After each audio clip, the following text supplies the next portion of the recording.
Hi everyone, welcome to my kitchen. This is Linda from the Little Homestead, and this is my first video for the Little Homestead.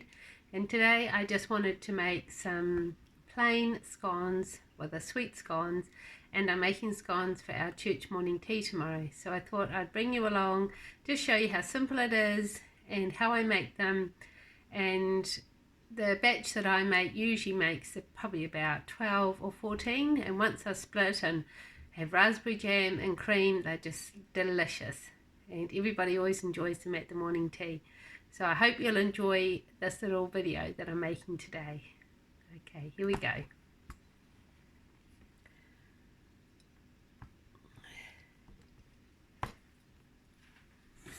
So first up, I'm just going to put my flour just here into this bowl, just a simple stainless steel bowl, and I find these bowls are just wonderful. I'm not even sure where I got this from now, but they're so sturdy and they just last forever. So I'm just going to put about 3 cups of self-rising flour, just white flour, into my bowl. 1 more. And I got my butter out of the fridge earlier in the morning, and I was preparing to do this a lot earlier, and then my sweet daughter and little grandgirls popped in for a visit. So I'm doing it a little bit later in the afternoon, but that's just fine. It's always such a joy to see my little grandgirls. Okay, so now I'm just going to add a little bit of salt. I'm just going to measure it in here into my hand. It's probably about half a teaspoon. Sprinkle it in, and then I'm going to add a little bit of sugar. I love this sugar container. Found it in a second-hand store one time, and it's always one of my favourites. So this is 1/4 cup measure. So I'll just add about 1/4 cup for these scones. So then I'll just mix that in. Just mix that in. And then at this stage, before I add any additional baking powder, even though it is self-rising flour, I find that it's good to add a little bit more baking powder. But first I'm just going to cut in a bit of butter. Now here I've got about 60 grams of butter. It's not hard, and I'm just going to cut it into cubes, like just with my knife like this, straight into the flour. And then I've got I think it's actually called a pastry cutter. I've had it for years. I'm not even sure where I got it from. Years ago they were always wooden, and these are the best ones because they don't break like the plastic ones do. So I'm just going to cut that into the flour.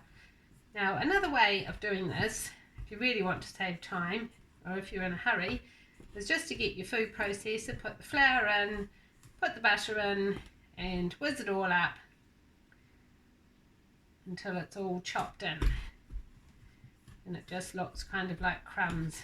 But I find if I just do it this way, I just don't have as many dishes. But perhaps if you're doing a lot of cooking and you're going to be using the food processor for other things, then it's sort of worth it to have to wash all the bowl and top and the cutters. I sometimes find just doing things the old-fashioned way, just with a bowl and a simple tool like this, is just as easy. So once I've sort of cut it up a little bit like that, then I just get in there with my fingers and I just rub it through my hands, just with my fingertips, so it doesn't heat the butter too much, until I just can't feel those chunks anymore. And it just starts to take on that look of kind of like breadcrumbs. So if your butter's very hard, this can take a little while. But I find baking quite therapeutic. It's something that I've always enjoyed, even when I had young children here at home. I always enjoyed baking. I don't know what it is. Maybe it could have been my mum always enjoyed baking. My nana was a wonderful baker, and she delighted in inviting her family, even once they'd all grown, to come to her home, and she would spend the week baking cookies and cakes and sponge cakes and scones, pikelets, and we'd all go there on a Saturday and have this fantastic morning or afternoon tea. I can't remember what time it was that we went there. And then after we'd all had our fill, the adults would sit around chatting or having a snooze in a chair, and then the children would all run out to play, and then we'd come back a bit later on wanting more biscuits, and Nana would say we could go to the cupboard and help ourselves to more biscuits. I mean, today people would probably frown on that amount of sugar, but back in those days it didn't seem something that people were too worried about. So now I'm just going to start adding in milk.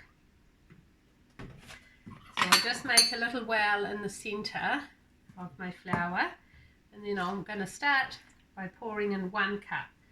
Actually, I might do 1 1/2. Let's pour that on in. And then, oopsie, I forgot the baking powder. I'm going to add an extra, probably 2 teaspoons. Now this is going to be a little bit tricky since I made a mistake. But that's alright, I'll just try and get that baking powder sort of incorporated without disturbing the milk too much. There we are.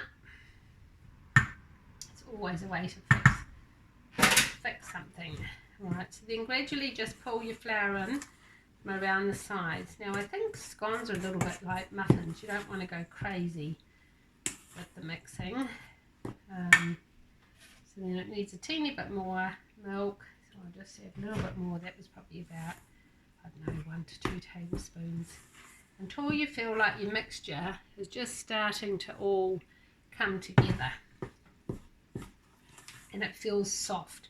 You don't want a heavy, stiff mixture. Alright, so once you've got that, I'm just going to give my hands a little rinse.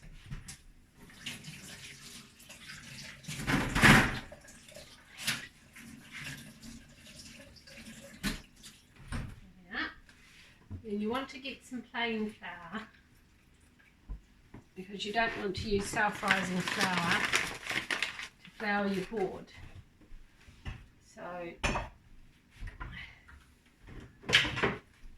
I've just got this board and I'm just going to flour it. Here's my measure.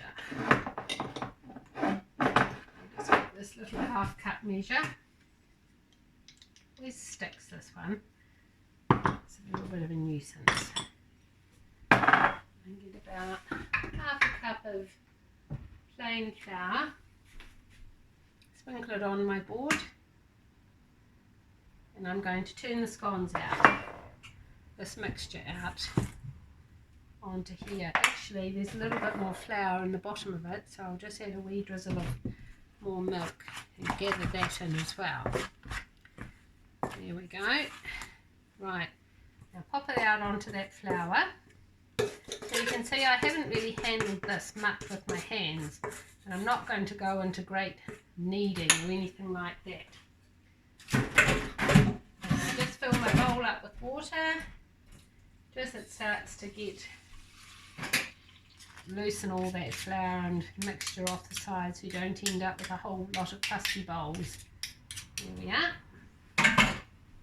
Flour your hands a little bit so they're not going to stick to everything. Alright, and then I just kind of pat it out. Turn it over, it's all floured. And I just kind of pat it out and make a dough that's probably about, I don't want really skinny scones, I like nice fat scones. So I've patted it out, it's probably like 1 inch thick. And then I've got this lovely old-fashioned cutter, another one of my little finds from an op shop or something. And I'm using a baking tray that I've put a silicone baking sheet on, and I've heated my oven to 180 degrees. I'm also planning on doing some other baking today. So then just get your cutter, you can rub it around with a little bit of flour if you want, and start cutting out the scones. See, they're about that fat, which is probably about 3/4 of an inch. And keep going around. So originally I think I said I'd get about 14, if I remember correctly. I've made this so many times, I don't even normally, obviously, I'm not even using the recipe, I just sort of do it in my head. But I find the secret to lovely fluffy scones is not handling, well, I don't bother kneading it. So I've seen other people make them and they knead it a little bit, and these come out all right, but I found years ago, I don't know if my mixture was too stiff, but this way of doing it, they always just seem to turn out lovely. So I'm spacing them on the tray just like this. So they've got a little bit of room to grow. Now then, with all these leftover bits, I'm just grouping them together.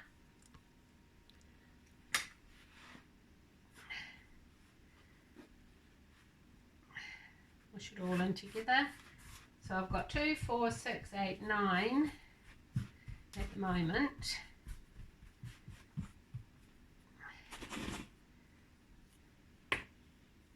Actually, I might have to just mix that in a little bit more so they stick together.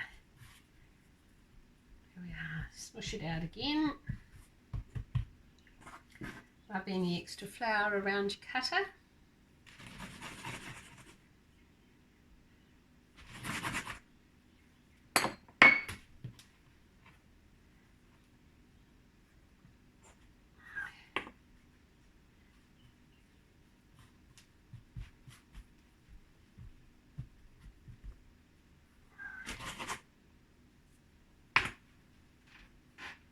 So I think we're actually going to get 13, and I'm just going to roll that one just gently in my hands, pop it on the tray.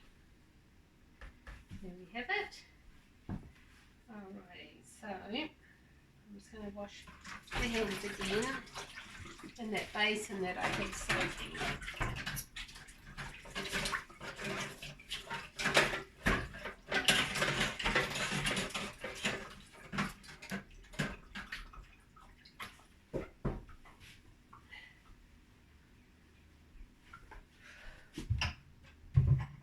And I just get a little bowl, a little wee bowl here, and I'm going to put a little bit of milk in, probably about 1.5 tablespoons. And then I just use my fingers, and I dip my fingers in, and then I just pat the top of each scone with a little bit of milk. You could use a pastry brush if you wanted to, but my hands are clean. So I'm just patting each scone like that with the milk.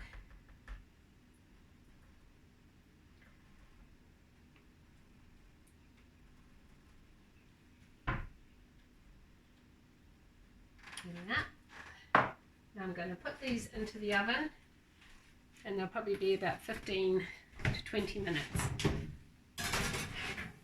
I'll set the timer.